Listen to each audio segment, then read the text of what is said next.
அஸ்ஸலாமு அலைக்கும். இது செட்டிநாடு ஸ்டைலில் மீன் குழம்பு. இது எப்படி பண்ணுறது பார்க்க. எண்ணெய் ஊற்றியாச்சு.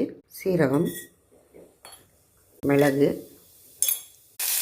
சின்ன வெங்காயமும் பூண்டு, இது 2 பேர் சாப்பிட்ற அளவுக்கு குவான்டிட்டி வேணும்னா அதுக்கு தகுந்தாப்புல பூண்டு வெங்காயம் எல்லாம் கூட வச்சுக்கணும்.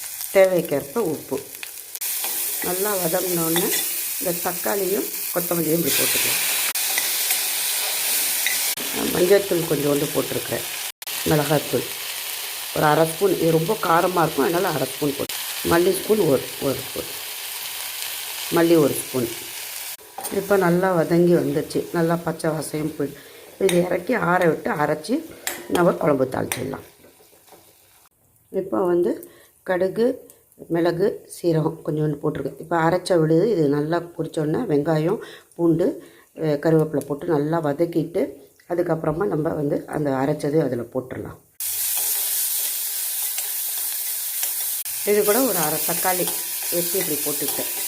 நல்லா இந்த தக்காளி வெங்காயம் வதங்கினா இந்த அரைச்ச விழுது இப்படி போட்டு விட்டுறலாம். இந்த அரைச்ச விழுதை இப்படி போட்டாச்சு. இதில் புளி தனியாக கரைச்சி ஊற்றிடலாம். புளி தண்ணியும் போட்டாச்சு.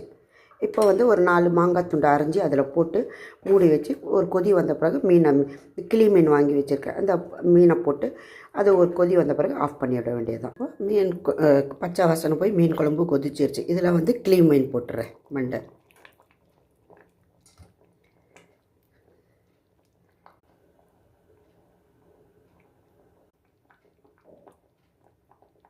அவ்வளோதான். மீன் குழம்பு முடிஞ்சிருச்சு. இந்த மாதிரி செட்டிநாடு ஸ்டைலில் பண்ணி சாப்பிட்டு பாருங்கள். நல்லாயிருக்கும் மீன் குழம்பு. இது கிளி மீன் போட்டிருக்கிறேன். இது 2 பேருக்குள்ளது. நீங்கள் ஜாஸ்தி பண்ணால் அதுக்குள்ள குவான்டிட்டி ஏற்றிட்டு போகணும். சப்ஸ்கிரைப் பண்ணுங்கள், லைக் பண்ணுங்கள், ஷேர் பண்ணுங்கள்.